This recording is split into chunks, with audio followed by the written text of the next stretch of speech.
మిగతా అప్డేట్స్ విషయానికి వస్తే 2 రోజుల పాటు విశాఖ పాడేరులో డిప్యూటీ సీఎం పవన్ కళ్యాణ్ పర్యటించనున్నారు. పాడేరులో మాటామంతి కార్యక్రమంలో పవన్ కళ్యాణ్ పాల్గొనున్నారు. ఈ రోజు సాయంత్రం జూబ్లీహిల్స్ నివాసం నుండి బేగంపేట విమానాశ్రయానికి బయలుదేరనున్నారు. సాయంత్రం 5 గంటలకు బేగంపేట నుండి ప్రత్యేక విమానంలో విశాఖ చేరుకుంటారు. రాత్రి విశాఖ రాడిసన్ బ్లూ హోటల్లో బస చేయనున్నారు.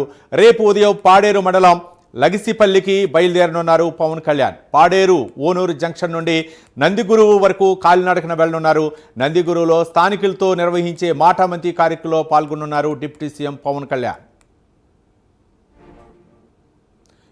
పవన్ కళ్యాణ్ పర్యటనకు సంబంధించి మరింత సమాచారం అసోసియేట్ ఎడిటర్ వాసు మరిన్ని వివరాలు అందిస్తారు. వాసు,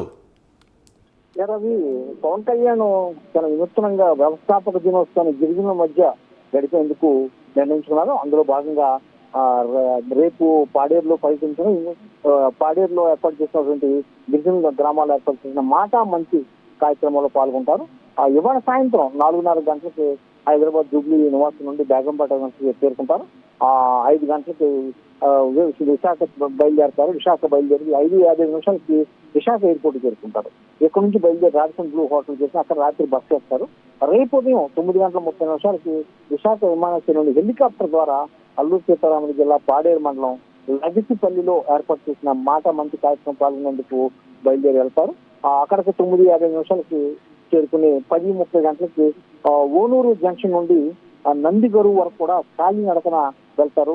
ఆయన సహజంగా ఎప్పుడు గిరిజన వెళ్ళినా సరే వాళ్ళతో కలిసి నడవడం చాలా ఇష్టం. ఆయనకి ఆయా ప్రాంతాల్లో ఉన్న సమస్యలను వాళ్ళతో మాట్లాడుతూ తెలుసుకుంటారు. అందులో భాగంగా వాళ్ళతో నడిచి పరిస్థితి ఉంది.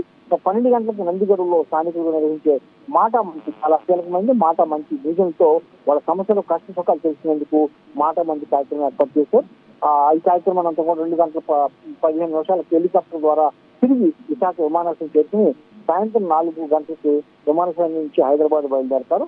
ఈ పర్యటనకు సంబంధించి భద్రతా ఏర్పాట్లు కూడా పూర్తి స్థాయిలో ఏర్పాటు చేసింది. ఎందుకంటే పాడేరు మొత్తం కూడా అల్లూరు జిల్లా ప్రాంతం కాబట్టి ఎటువంటి అవాంఛనీయ సంగతి జరగకుండా కూడా పోలీసులు భారీ బందోబస్తు ఏర్పాటు చేశారు.